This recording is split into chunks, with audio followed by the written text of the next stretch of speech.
शहर के ट्रैफिक शाखा द्वारा पुलिस कमिश्नर और संयुक्त पुलिस कमिश्नर के मार्गदर्शन के अनुसार ट्रैफिक में एक्सीडेंट की कमी हो और रॉन्ग साइड चलने वाले वाहनों पर नियंत्रण लाया जा सके।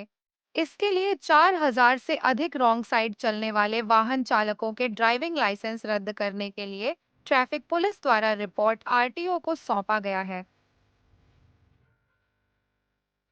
સુરત શહેર ટ્રાફિક શાખા દ્વારા માનનીય પોલીસ કમિશનર શ્રી અને સંયુક્ત પોલીસ કમિશનર શ્રીના માર્ગદર્શન હેઠળ સુરત શહેરમાં અકસ્માતમાં ઘટાડો થાય તેવા પગલાં હાલમાં સુરત શહેર ટ્રાફિક શાખા દ્વારા હાથ ધરવામાં આવી રહ્યા છે, જેમાં સૌથી વધારે જે ગંભીર પ્રકારની ઇન્જુરી છે જ્યારે લોકો પોતાનું વાહન રોંગ સાઈડમાં ચલાવે છે ત્યારે થતી હોય છે, અને આવા રોંગ સાઈડમાં જે ડ્રાઇવિંગ થતું હોય છે તેવા ડ્રાઇવિંગને અટકાવવા માટે તેમજ અકસ્માતમાં ઘટાડો લાવવા માટે અત્યાર સુધીમાં કુલ 10,000થી વધારે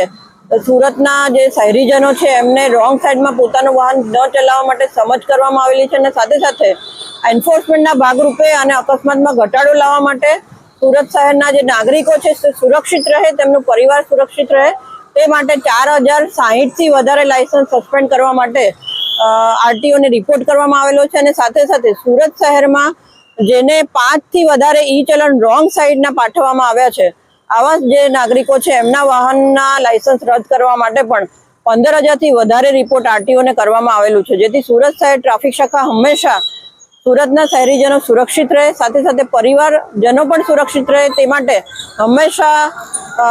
અકસ્માતમાં ઘટાડો લાવવા માટે રોંગ સાઈડની સાથે સાથે ઓવર સ્પીડિંગની ડ્રાઈવ પણ ચલાવવામાં આવી રહી છે, અને ઓવર સ્પીડિંગના પણ લગભગ 7,000થી વધારે કેસો સુરત શહેર ટ્રાફિક શાખા દ્વારા છેલ્લા 3 મહિનામાં કરવામાં આવેલા છે।